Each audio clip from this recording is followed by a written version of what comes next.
right, shut up. Oh, Nick told me to tell you that if he's late, he probably hit a deer, and he's skinning it. So, Seriously? Yeah. Every day. That would be Largan. Like he actually hit a deer? No, he was gonna hit one last night and just stay up. Remember he purposely tries to hit them? Yeah. Talk about that. I had a student in another class, David Haxton, who I guess was at a Halloween party. He was dressed as the Tooth Fairy. And there was an incident where it looked like he had to get about 15 stitches or so in his shin from some shattered glass. And the paramedic showed up and suggested he take his dress off before he take him to the hospital. So I thought that was funny. I've been making him send me, every single time he cleans the wound, he has to send me pictures. So. But last night I got a text saying he was going to go back to the emergency room because he couldn't feel his foot. Oh, that's not good. I thought it was funny. Yeah. That's generally considered a problem. Really? Yeah. Why? Because the foot's pain. Well, it's not that his foot didn't work, he just couldn't feel it. Yeah, that could throw your balance off. You don't want him falling and getting a head. Yeah, but you get used to it. Would you want him to have a head wound though? I find some of the side effects of that being funny too. I don't want him dying, but anything short of that, I'm cool with.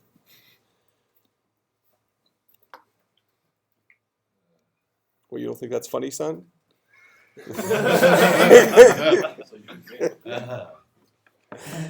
Now, see, that's funny. Because, again, I'm making fun of you. You just acknowledged that I was your son. So you welcome this. Do you know what kind of mixed messages I'm getting? All right. So, last time we were talking about arrays. A little bit, right? Let's see where we at here. 250. Are you recording this? Yeah. It just shows up on a different screen. Yeah. But, Yeah, you got the gig about the poor kid with his head injury recorded now, so if he's watching the recording, he's going to hear you talking about that's him. He already has a head injury. Haxton, it's not. It's a preview. Things to come. Right. All right. So in any case, remind me, what does contiguous memory mean? Memory in a row. Memory in a row. And why is that? Shut up!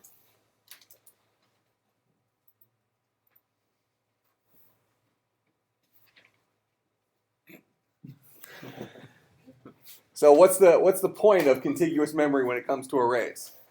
Is it good, bad, a little bit of both? Okay, good in what way? Because all of the data in that array will be right in a row, next to each other. So That's what memory in a row would mean. Yep. Why is that good? so you can find the different variables or whatever easier in their array, and you know where they're at. Okay, and so finding them easier and knowing where they're at, why is that good?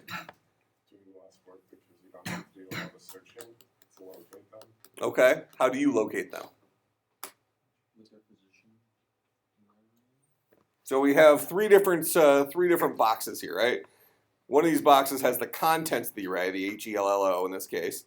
The next one, this is the index. This is bucket 0, bucket 1, bucket 2, bucket 3, bucket 4. What's this last one? Memory addresses, right? So this is memory address 102. This is memory address 100. This guy's said to be a pointer. What's a pointer? It's a primitive type variable that holds a memory address. So it's said to point to a memory address. How do I get to 102 from 100? If this AR points to the beginning of our array, and we know that this array is in contiguous memory, memory in a row, I start off at memory address 100, which is bucket 0. Memory address 102 is at bucket 1. Memory address 104 is at bucket 2. If I were to access, if you remember back from our code here, we created a character array that was the same length as a string S.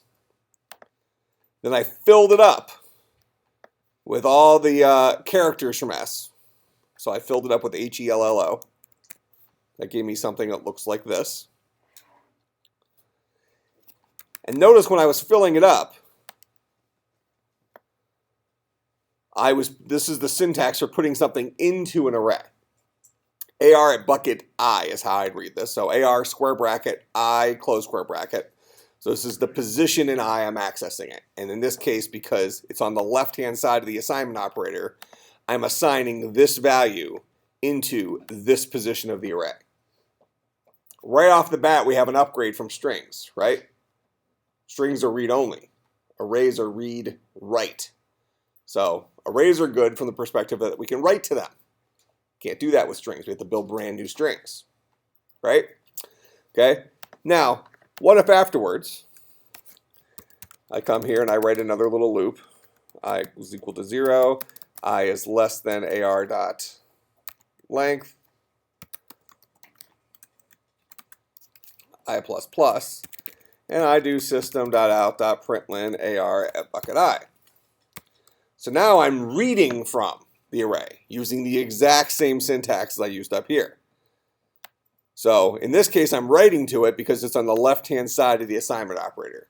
In this case, I'm reading from it because I'm just calling the value. This is a variable, and that variable is going to resolve to its value, right?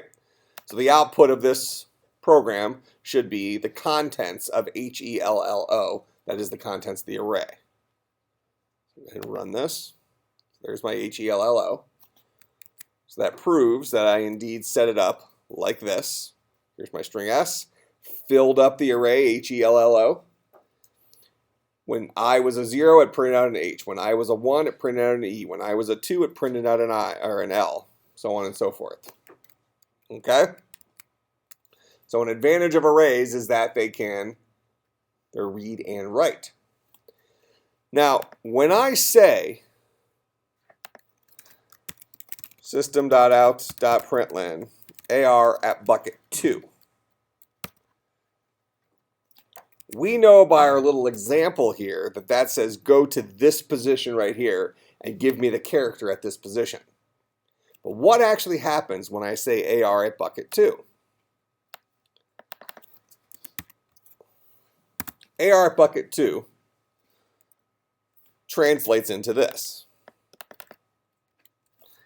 AR plus 2 times size of, in this case, it's a char.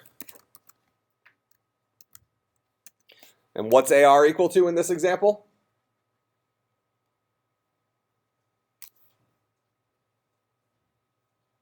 What's AR equal to in this example? 100. That's 100 plus 2 times, and 2 is because I'm going to AR at bucket 2. How big is a char in Java? It's not length. Tell me why that's not. Oh no, sorry. Well, now you got to tell me why it's not. You can't just say sorry. Um, He already made a fool of himself. Now you get to. well, the I'm asking how big is the char primitive type in Java? What's the footprint? A byte? Okay.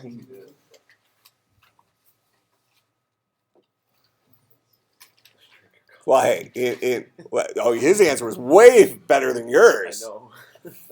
You called methods on, well, first of all, you just assumed I was talking about something called S. Totally wasn't. Then you're called methods on a primitive type. Why does that not make sense? Because primitive types don't call methods. Why? Because primitive types will call. What's a primitive type? Low-level language that speaks directly to the Primitive type is a variable, not a language. Variable is built into the language, is only capable of holding a single value. Can't do any magic tricks beyond that, including calling methods. So no calling methods for primitive types. So how big is a char primitive type? 16 bits. 16 bits. Signed or unsigned? Unsigned. Okay, so what's the range of values that could fit in a char primitive type? 0 to 65,535. And why did they choose 16 bits for chars? Why not 24 bits or 32 bits or 8 bits?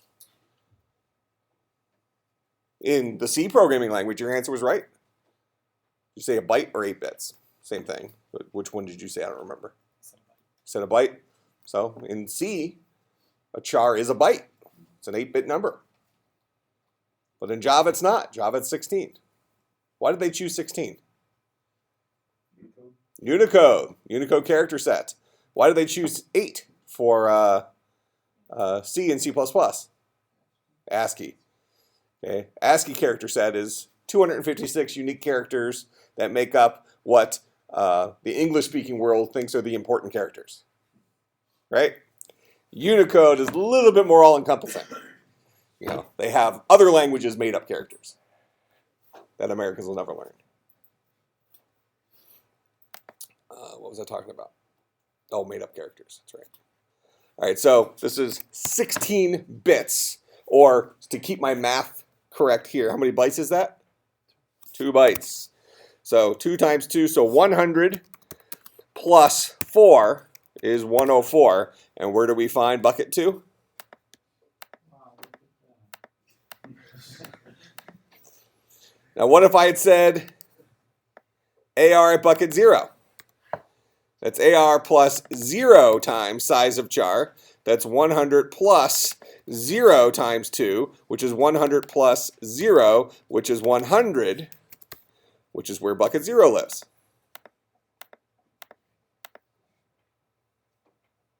Make sense? Go ahead. So size of char, why is char 2? Because we just said it's 2 bytes. Oh, 16 bits, 2 bytes. Okay. A byte is 8 bits.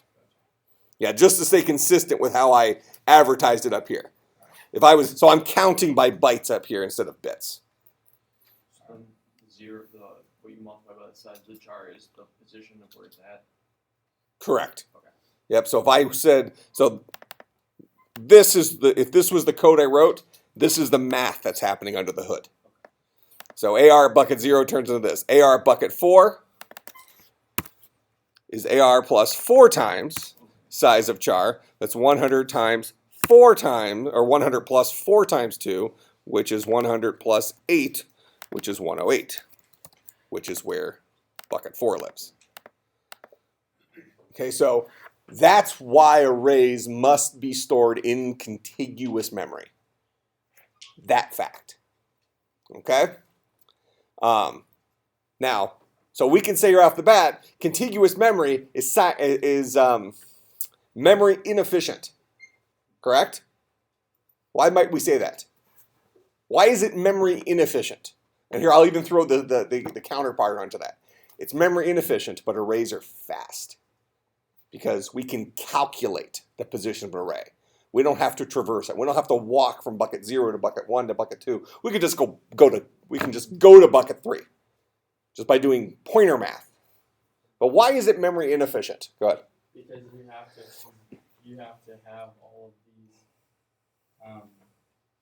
buckets already listed out. You can't. They're how do I put this? The reason why it's fast is because they're all already there. It's like if you had 100,000 buckets laid out in front of you in the physical world, you could just go, oh hey, go to bucket 1200, and you could go pick that one up, and it would be fast. But if you had 100,000 buckets hidden, you would have to get directions to those certain points. It's all laid out. Okay, well that's true. That's why it's fast. It's fast because we can compute the position of it. And it's But why is it memory inefficient? because you have to contain all of those. I don't know if I can describe it in computer terms. I guess. I don't need computer terms. Okay, you have to store all of those points in memory. Before almost like a pre-check kind Okay. of thing. They have to be there already. You can't just Well, so using your example, or something along the lines of your example, if we have 1 million little plates that we need to count, okay? Arrays, we need to store all those 1 million plates inside one room, right. Yeah. all in one place. So we have to have enough storage locally to store it. as opposed to having enough storage somewhere in town Yeah. to split them all up. Does that make sense? So arrays are memory inefficient because we have to find enough space in a row, a single location with enough space to hold everything that's going to go in that array. Realistically, we have large chunks of RAM in our computers these days, so this probably isn't that big of a deal under most circumstances, but we can certainly come up with examples of big data sets, maybe like the number of eBay users or Amazon users that are going to start taking up too much space. If we think about how much data does Amazon keep track of for each of its individual users?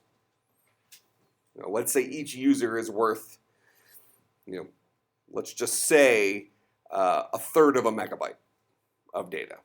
It's probably about right when you calculate in all the encrypted versions of your credit cards and stuff like that. So let's say 333-ish, or probably let's say 340 kilobytes.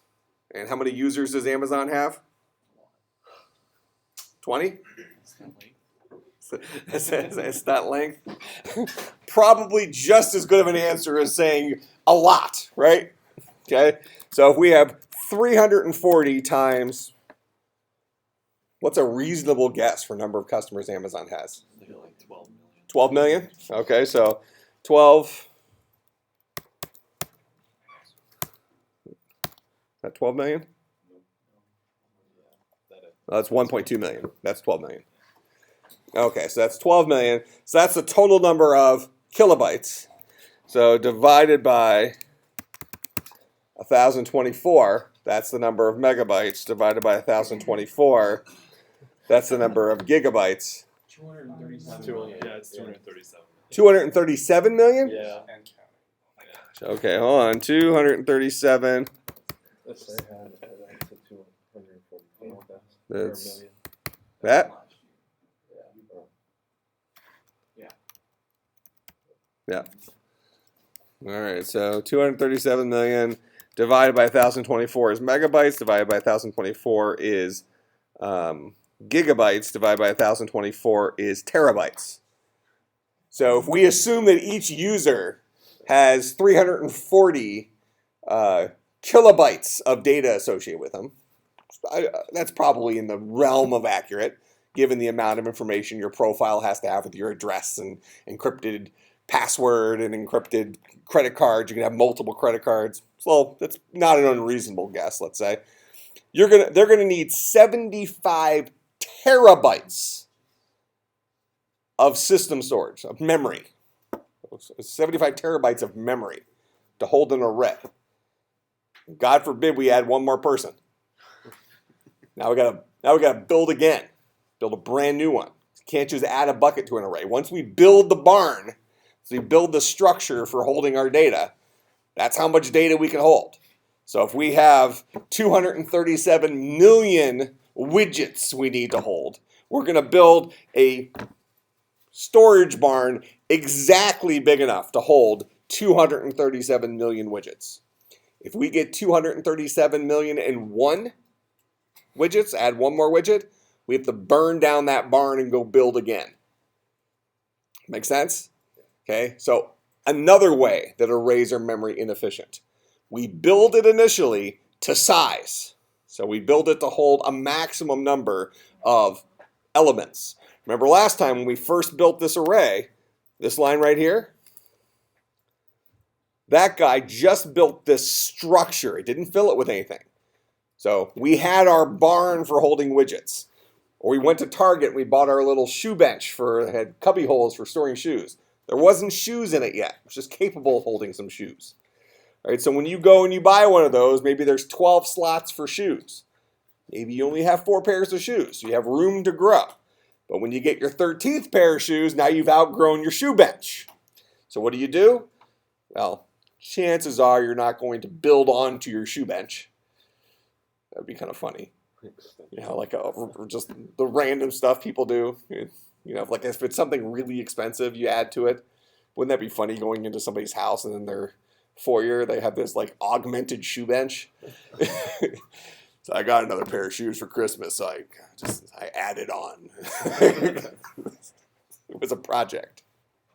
Okay, so another way arrays are memory inefficient is to change their capacity requires us building a brand new array and abandoning the old one. Make sense? You can't make a loop to continually add on information into an array since it's a write. You can write to it. Well, but once you build it, so if we look at this guy has 5 buckets in it. What if I want to add something to bucket 5? There is no bucket 5. I can't just add an extra bucket on. I can't just do this.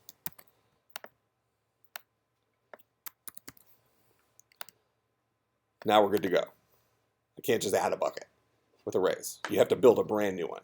Because when we requested to build that array, we asked our new keyword, our real estate agent, to go get us enough memory to hold exactly this many of these guys. That's the idea with the contiguous memory. For all we know, there isn't room on the end. You know, with our shoe bench example, the shoe bench fits exactly inside this little cubby hole in our foyer and doesn't have any room for anything else. All right, so with that, if you change the length of S, how is that going to impact the way the array works? Is it just run when the program starts? Or? Oh yeah, s.length, this resolves.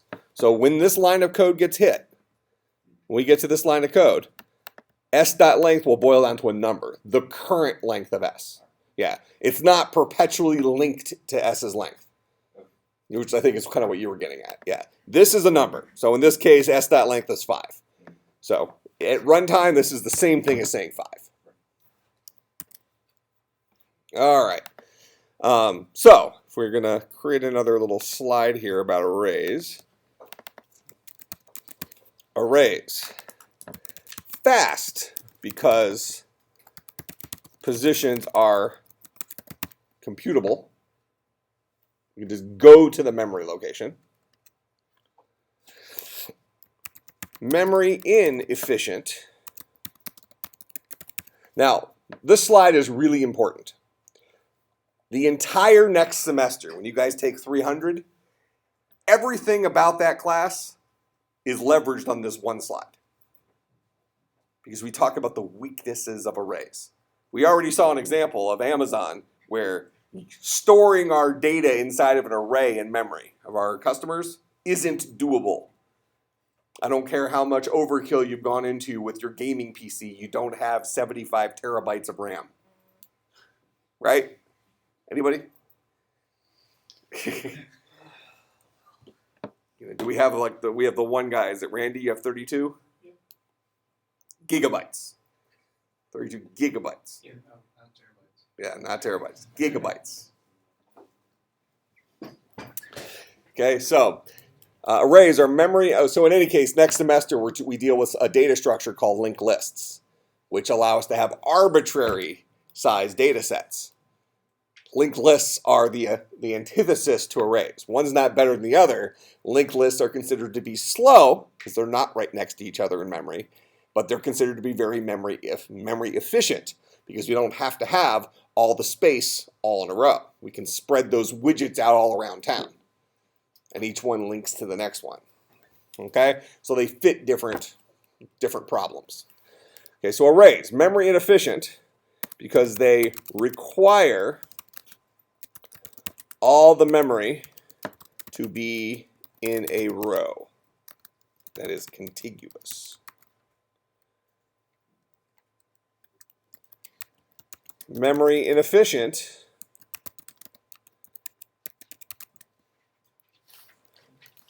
because adding or removing buckets requires building a brand new array somewhere else in memory,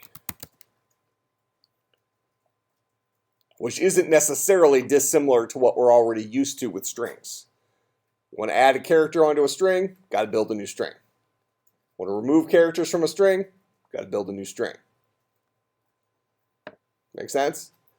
We think of it as convenience with string concatenation. If we have the string hello and we want to concatenate onto it the string world, we think of that as, from a convenience perspective, as, oh, we just tacked on the word world onto the word hello. No problem, easy peasy, just extended the string. Under the hood, though, concatenation actually built a brand new string. Copied everything from the old string into it, then copied all the new stuff into it. That make sense? In actuality, strings are implemented in terms of character arrays. So the people who wrote the string class, they created a class that has a character array and then a bunch of convenience methods for manipulating it. Make sense? Okay, so arrays are fast, but they're memory inefficient. And that's okay. We have lots of memory. So for many, many, many applications, arrays are perfectly acceptable. Make sense? Okay.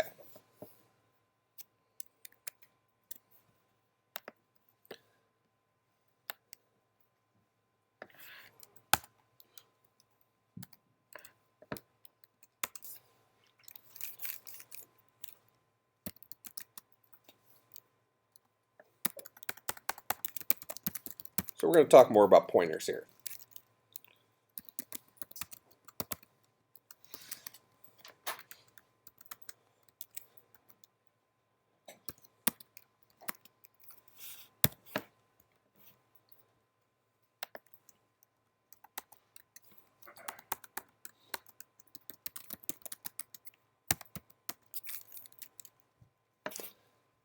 All right.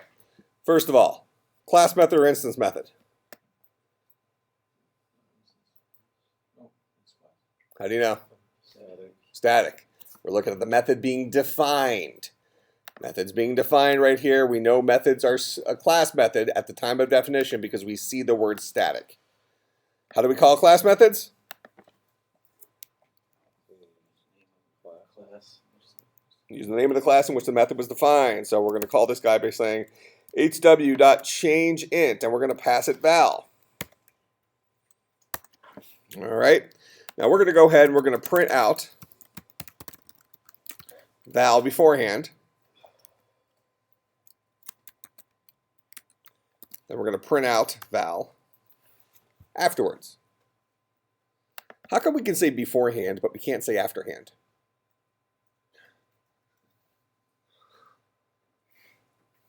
You said that like a computer science question, like you were going on with. It is. I have a legit. Doesn't it seem like you should be able to? You've got afterward. Yeah, I know. But you don't So have why to- can't we say beforeward? Yeah, you Why, don't have to. I mean, go ahead. I mean, who's stopping you? Because it No, I mean, I'm just saying it sounds like the person who came up with these words was just showing off. It's like, why use two that are related? Let's just, more than likely, probably hand has some sort of pre-meaning and word has a pre-meaning. One means before, and who knows. Well, no, why do we have to have before in front of it? Probably doesn't mean before. Extra credit. Bring the answer, extra credit. Okay, so we're going to create an integer called val, start off as 5. We'll print it out. What's your printout right here? 5. Then we're going to call our method. We're going to pass val into our method. And what does our method do? It changes that value. Then that method ends. What's going to print out here? I hear 5. I hear a 7. 5. Because you're not returning the value. Okay. Well, remember that. I'm going to trick you later. Remember he said it's 5 because we're not returning a value. It's not the right answer. Not the right answer. But it did print out a 5. Right final answer, wrong reason. Okay. So, good there? Why did it work that way? Val is 5, correct? When I print out val, what happens? Val gets resolved to its value. So that's just like saying system.println 5. When I pass val into changeInt, val gets resolved to its value of 5. 5 gets passed into I here. And then we're just overwriting the variable I with a 7. Overwriting that 5. Is I linked to val? It's not. They're not linked to each other in any way. Val stopped existing before this line finished executing. Val got resolved to a 5. which is a literal. It's an integer literal. And that 5 is what was passed in and locally stored inside of a variable named I. And all we did is change that local variable I to a 7 from whatever it used to hold. Held a 5 in this particular example. Now it's a 7. We did nothing with it. Method ended. Now we're back to reality, where val resolves to its most local definition, which is 5. Make sense? Okay. You ready to be tricked? This is a multi-level magic trick. I'm going to lull you into embarrassment. All right, so we're going to slightly modify this. We're going to say string val is equal to the string 5. We'll change our method to be called change string. This guy will take in a string I. We'll change the value of I to 7, the string 7.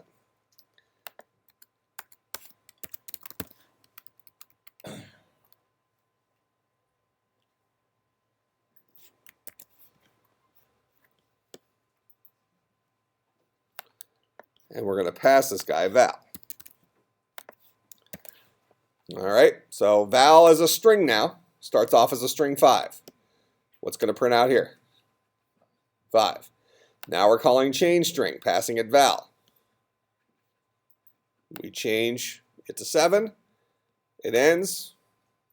Print out the string. What's the output going to be?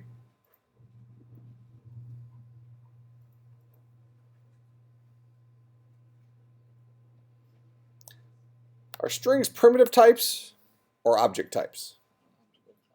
Object types. What's the difference between a primitive type and an object type?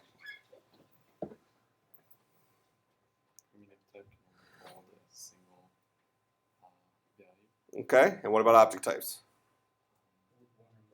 Okay, hold 0 or more values, potentially. And potentially do what? Could object types do more crap? Potentially have more magic tricks, right? Like strings can hold essentially a character array of chars, well, a character array. And then they have a bunch of methods for manipulating and working with that data. We can get the length of a string. We can get a character at a particular place in a string. We can get the index of a particular character in a string, so on and so forth. Okay, so we're definitely going to get a 5 printed out first, but then we're sending in this object. Now remember we dealt with strings. Did we talk about pointers? We did. So the value of a string is the value of a string the actual string itself? Or does val here hold a pointer to where that string lives in memory?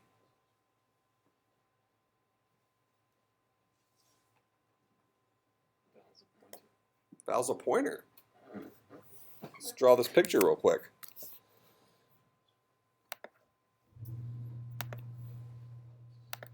So we have our string val is equal to 5. So that means we have, steal. So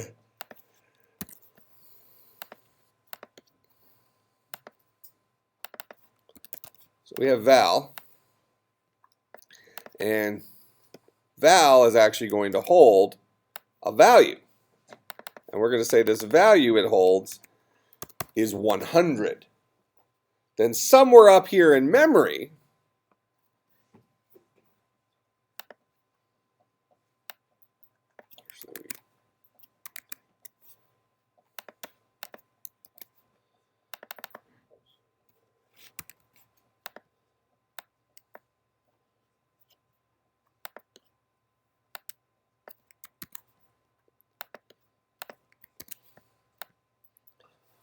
at memory address 100, by our example, we have the contents of our string.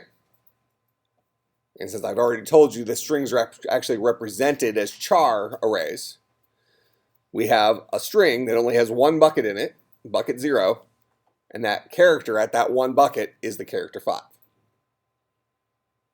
Okay? And then we would say that this has a pointer. This guy points to this place in memory. So when we create a string val is equal to 5, and then we pass it in to this method, are we passing the string 5 in here, or are we passing a pointer to where the string 5 lives? So when I change I, am I changing the value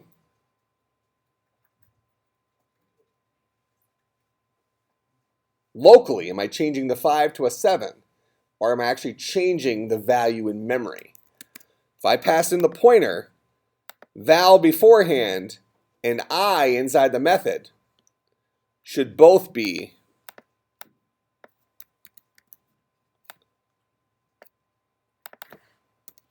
100 if it's a pointer.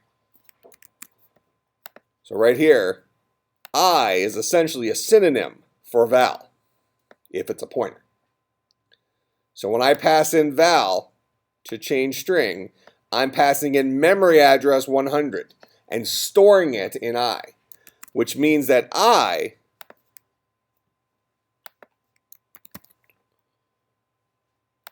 points to the same place in memory that val points to. Make sense? Now, when I change I, I'm changing the string that lives at bucket 100 in memory to 7, if it were passed as a pointer. So that means this guy is changing to a 7. Make sense? So what's the output of this program going to be?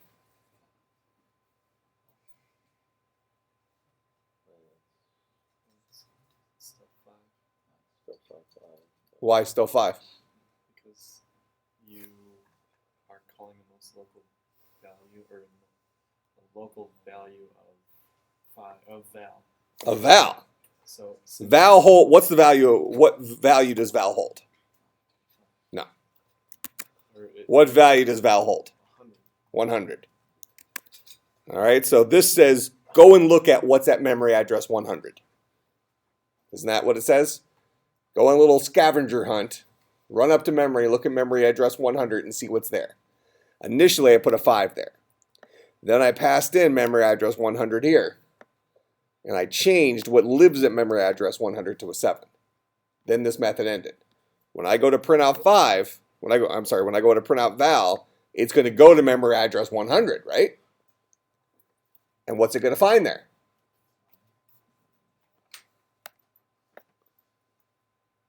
What did I put there?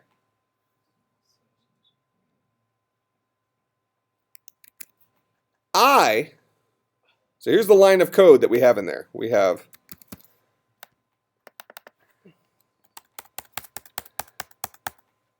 I is equal to 7. So this is before the method. This is in the method. Val and I are both the same memory address. They both point to the same place, correct? Now, initially, that place had a 5 in it. We printed it out before we called the method, and it would display a 5. Then we call the method passes in val and stores it in I. But val's a memory address. It's an object. Objects hold memory addresses, right? It's an important statement there. Objects hold memory addresses. If primitive types hold values, objects hold memory addresses. So we passed in I, and then we said set I equal to 7. That's going to go to the memory address, which I points to, and change this guy to a 7.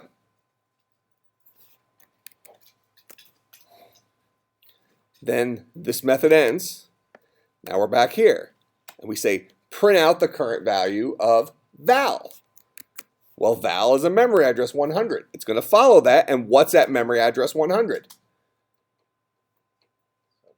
7. So that's what seems like it should print out. Correct? Following that logic. And it's very important you understand that logic. In this case, it'll print out 5 and 5. So now the question is why? I'm going to change a little tiny small thing here.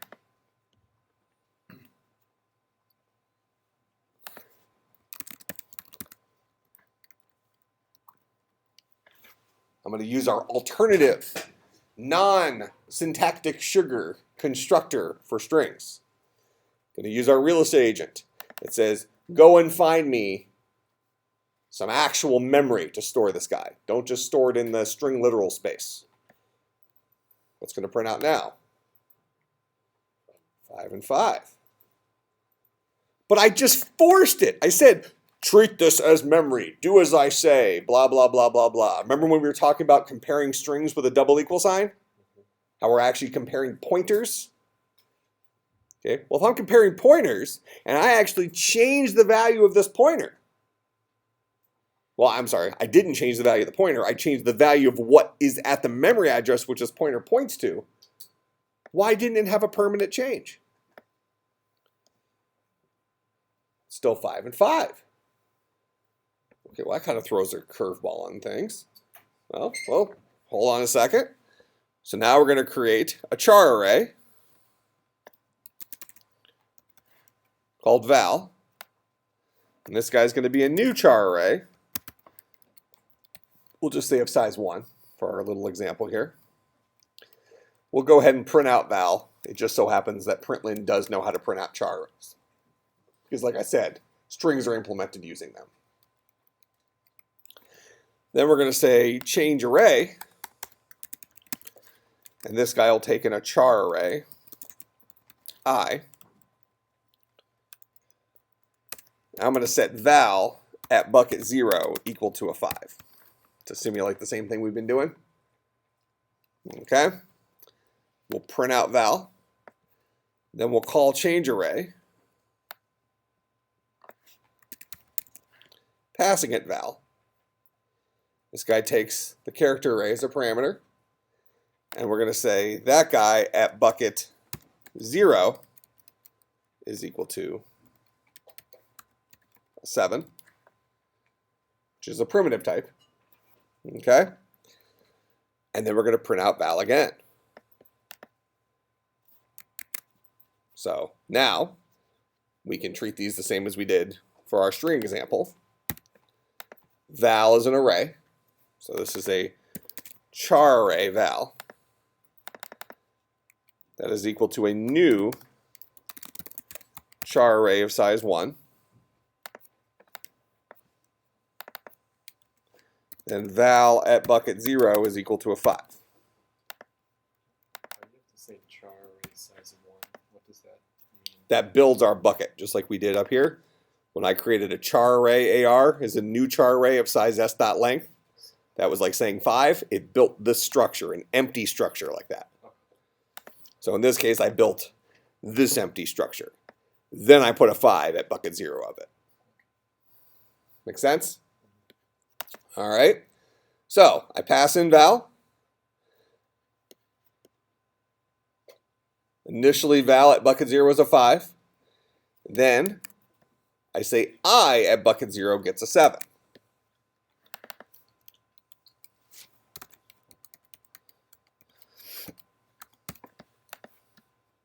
Okay. And I print out val beforehand, and I print out val afterwards. What's the output of this going to be?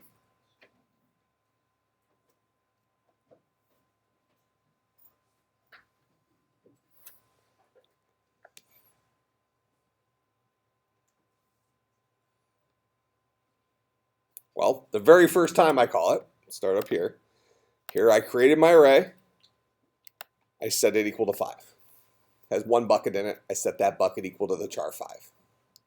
Now I'm going to print out that array. Should print out a 5, right? Then I'm going to call my method, passing it this character array as a parameter. I'm going to change bucket 0 to a 7. Then this method ends. Then I'm going to print out val again. What's the output going to be?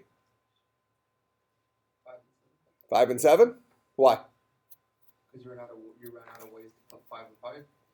I ran out of ways of it. Everything that seemed like it should have been 5 and 5, or everything that should seemingly seemed like it should be 5 and 7 before, ended up being 5 and 5. So eventually you have to have a 5 and 7. That's the argument. Okay. I think that's pretty valid. Go ahead. I think it's because you were talking about how arrays, you have a set number of buckets that aren't going to change. So you're pretty much forcing, since you only have one bucket, you're forcing it to change within there. We have one bucket. I'm forcing it to change in there. No. Okay.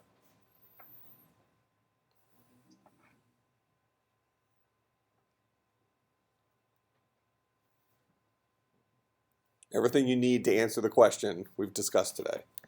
I'll go ahead and run it and prove that it's 5 and 7. Go ahead. Is it because when you pass it, it's the memory address, it has like the entire array, and then when you change that specific one, it will actually change it in the array, and then because So you're telling me when I passed the string, it didn't pass the memory address? Yeah. But strings are objects, right? But can they write? Oh, that's an excellent question. They can't write, correct? good job, Michael. Yeah, you can't write to a string. So when I say string s equals hello, and then a few minutes later I say s equals world, what did I just do? Create a new string. Create a brand new string in a brand new location. Strings are read-only. Cannot overwrite strings. Different memory location, right? Same thing with primitives. We think of primitives as being rewrite, but primitives are actually hard-coded values. Primitives hold literals. Int I equals 5. Yes, I is a container. At its heart, it points somewhere in memory because that's where we store crap, right? It's going to point. It does point somewhere in memory. We don't think of them as pointers, but it points somewhere in memory. But it's pointing to literal space, wherever the hard-coded value 5 lives. Because 5 is one of our numbers, and numbers are forever, right? We change I to 3. We're not duplicating 5 and 3 in memory a bunch of times. No, we have a different place in memory where the literal 3 lives. We have a different place in memory where the literal 8 lives. Make sense? But wait a minute. Numbers are infinite. Do we have a place in memory for the number 127? Do we have a place in memory for the number 234? So what happens when our program first launches? Just loads all the numbers into memory?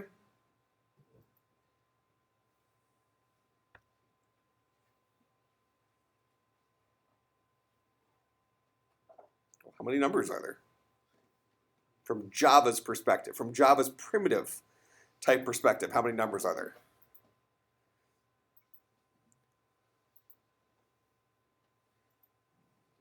This would be a good quiz question. We should all know this. 0 through 9. 0 through 9. That's the number of digits there. How many numbers are there?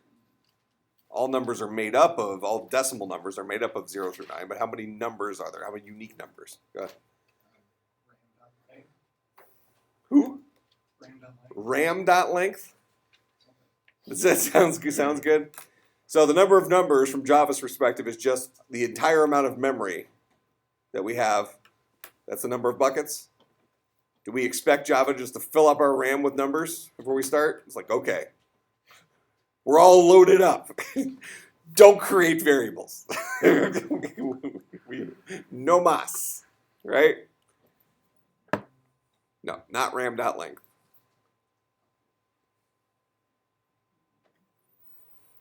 It's an easy answer. How many unique integers are there in Java?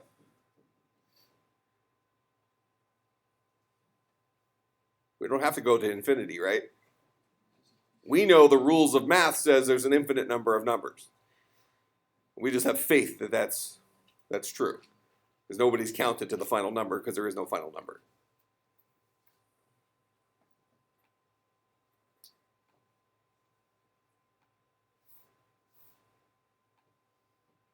Oh, come on, people. We've even talked about something very related to this today. All the characters in Unicode. All the characters in Unicode. Do we have numbers made up of those? What's the biggest integer type that we can hold in Java? Okay, what is that? Huh? It is a constant. And I haven't taught you what max value means yet, but you do know what the value is. You know what the constant is. I don't know. It's how many bytes the size of the integer? Okay, we can start with integers. Yeah. What's the size of an int? 32? 32 bits? 4 bytes? So what's the largest value we can store in an int? 2 billion? So it's plus or minus 2 to the 31st power? Do we have any primitive type capable of holding even bigger numbers? What's it called? Long. What is the range of values long can hold? Plus or minus 2 to the 63rd? So we only really need to hold 2 to the 63rd. Well, 2 to the 64th numbers. That's the number of integer literals there are in Java, right? 2 to the 64th. No big deal. We got enough memory for that. Seems like we should. So that's 2 to the 64th power. That gives us that. Times, you said they were 64 bits each. That gives us that. Here, just so I assume orders of operation took over, but just in case. Yeah, we're good. So that's the total number of bits. Divided by 8 gives us bytes. Divided by 1024 gives us kilobytes. Divided by 1024 gives us megabytes. Divided by 1024 gives us gigabytes. Divided by 1024 gives us terabytes. So of course, when we first launch our program, the very first thing we do is we fill up 134,217,728 terabytes of system RAM with all the integer literals.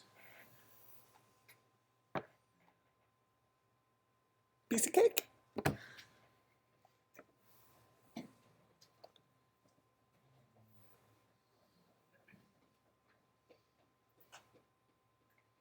Now, if the average size of RAM in a person's computer is 8 gigabytes, so let's actually take, so let's go to, that's back down to gigabytes, right?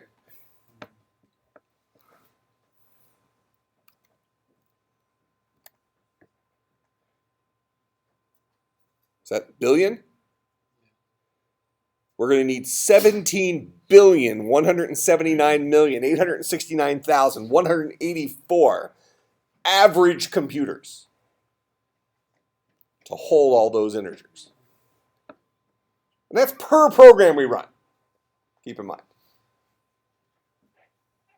Is that what we do? Seems like RAM.length, even if that was a thing, Randy's not going to cut it. Even Randy's RAM wasn't going to house those integers. So what do we do? Give up? Yeah, we talked about this when we talked about strings. When we create a literal, when we first use a literal, if it's not already loaded in literal space, we add it. So the first time we use the number 57, we put it into literal space.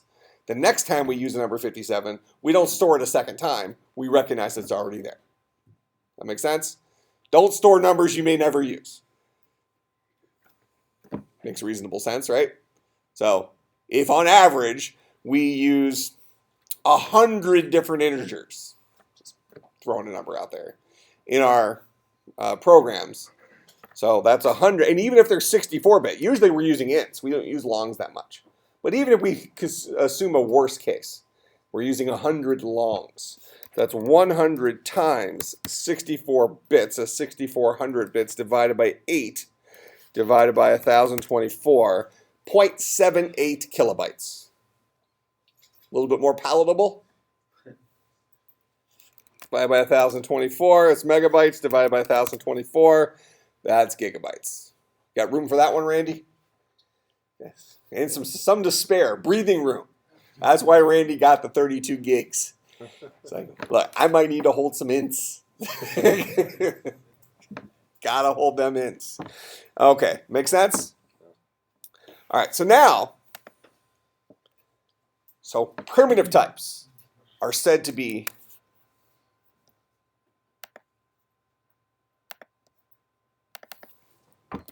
we call this variable passing.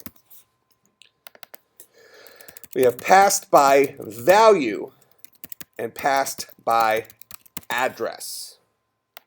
Passed by value means a variable is passed to a method as a copy of the value it contains. Now, I'm going to go on record and say, functionally, that's what happens. Functionally. Under the hood, each language could take its own approach. If I'm writing a language, I'm going to pass everything by address. And I'll talk about that a little bit here in a second. Because almost always, passing something by address is better. But what I'll do is I will flag certain types as being what's called non-mutable, non-changeable. Okay? So functionally, something that is non-changeable would functionally be passed as a copy of its value because we cannot change it. That make sense? All right. But realistically speaking, I would pass it by address from a memory efficiency perspective. And like I said, I'll talk about that here in a second. So that's things that are passed by value. Examples for us are primitives and strings. Remember, strings are object types, not primitive types. Just in many cases, they act like primitives. One way is we have that syntactic sugar for creating strings. And secondarily, they get passed by value. Actually, Nate, you should get a star for the day, the whole read-only thing. I mean, even though I said it like 4 times, everybody else missed it. I would love a star for the day. Star for the day, it's worth no points. That's fine. You lost like 20 stars. At least I tried. Are you my dad? You're going to be building back the whole second 8 weeks with that.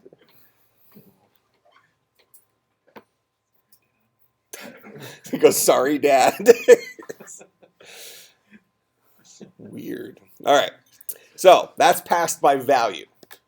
Passed by address. A variable is passed to a method as a second pointer, or it could be third, fourth, fifth, depending on how many other things point to the same place. But just for this argument, let's say second pointer to the exact same value in memory. Make sense? So passed by value means we're sending a copy. So any changes we make to that copy are non-permanent. Passed by address means we're sending it a pointer to where it can find the value in question in memory. Any changes you make to that are permanent. If I give you my home address and you go and spray paint my garage door, and then somebody else has my home address and they drive by, they're going to see a spray painted garage door, right? Because there's only one version of my house, and multiple people have addresses, have that address to get there. So that's passing by address. Example of this, arrays. And we could say and most objects. So arrays and most objects, with the biggest notable omission being strings. Make sense? Okay. So that's passed by value versus passed by address.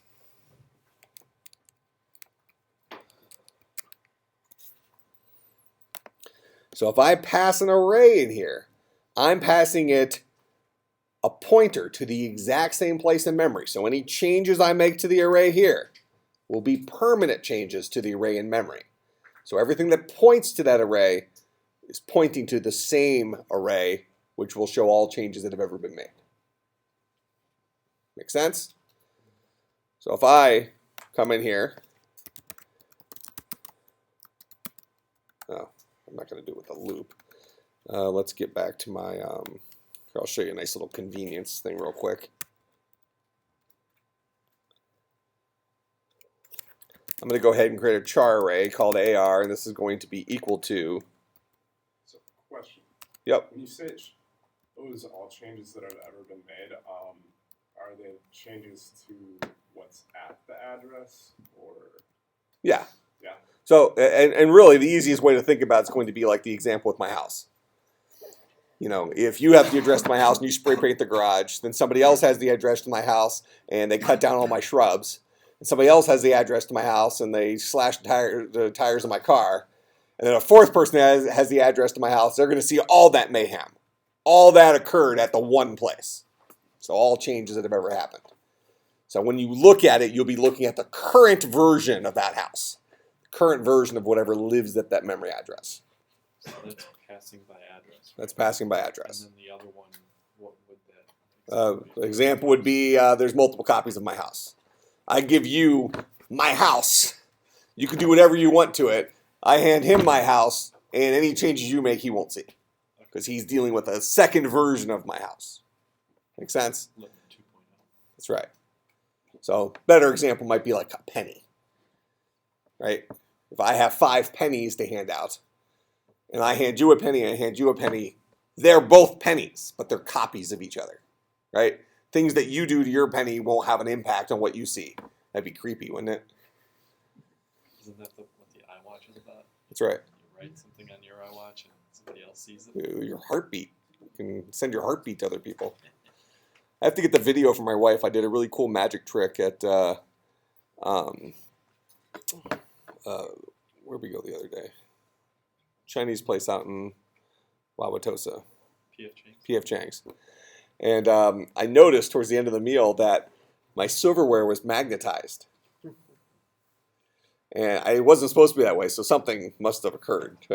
So I have my fork, and I'm like dragging the knife on the table.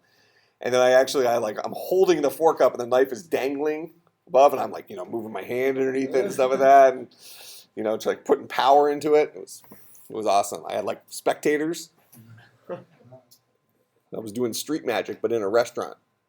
You got paid, right? Huh? Ever do something for free? You did that. I tried to actually ask for a discount on my bill, and the server seemed like he was impressed, but said no. And I said, okay, it's okay. I'll just deduct it from your tip. Did he change his mind? Huh? Did he change his mind? No.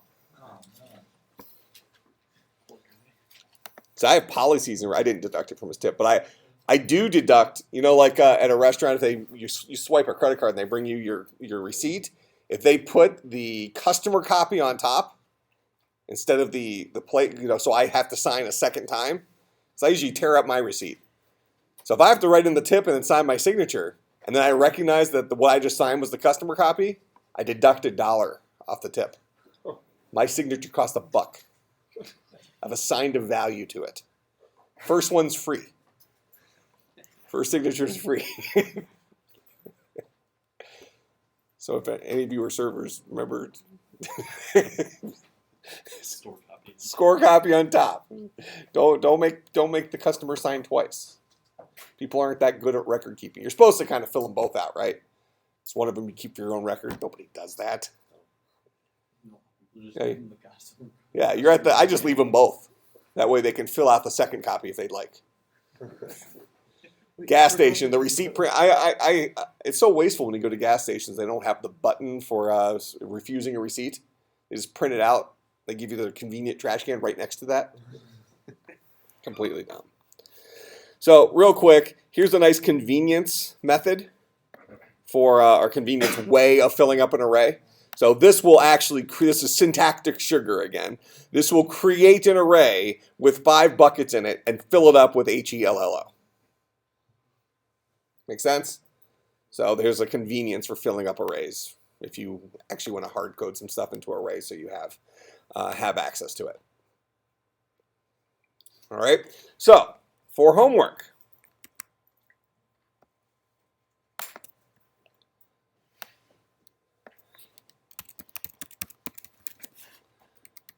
You're going to write a method called reverse array. It takes an array as a parameter and reverses it.